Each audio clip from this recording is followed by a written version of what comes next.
ආයුබෝවන් සිංහල ලග්නයෙන් නිපදුණු ඔයාට මේ ගෙවන ජූනි මාසය කොහොමද කියලා අද අපි කතා කරනවා.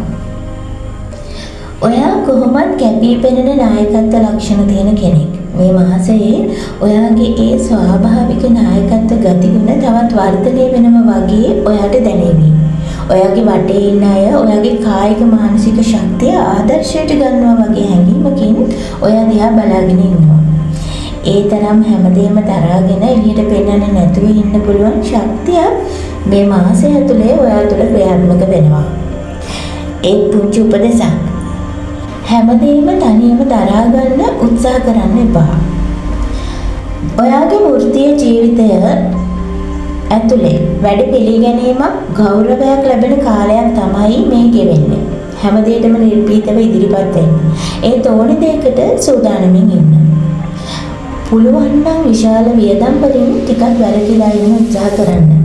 මේක ඔයාට ඔයාගේ ආදායම් වියදම් ගැන සැලසුමක් සකස් කරගන්න හොඳ කාලයක්. ආදරයේදී මේ දවස්වල ඔයාට හිතට වඩා ගතට ටිකක් වැඩිපුර ඉඩ දෙන්න හිතෙයි. ඒත් හිත දෙකක් අතර වර්ධනය වෙන්න ඕනේ බැඳීම අමතක කරන්න එපා. ඔයාගේ සෞඛ්‍යය යම්කිසි යහපත් මට්ටමක පවතිනවා. ඒත් ඔයාට අභ්‍යන්තර වෙහෙසක් දැනෙනවා ඇති. ඒ නිසා විවේකයත් එක්ක දවස සමබර කරගන්න උත්සාහ කරන්න. මේක පුංචි උපදේශයක්. ආලෝකමත් වෙන වෙලාවේ බබලෙන්න. ඒත් නැවත ආරෝපණය කරගන්න ඕනේ කියලා අමතක කරන්න එපා. ඔයාට සුබ වර්ණය වෙන්නේ රන් වන් පැහැය. ඔයාගේ වාසනාවන්ත දවස තමයි ඉරිදා.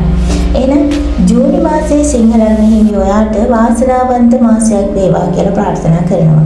වීඩියෝ එකට ලයික් එකක් දාන්න, කමෙන්ට් එකක් දාන්න, channel එක subscribe කරන්න අමතක කරන්න එපා. ගිහින් එන්නම්. ජය වේවා.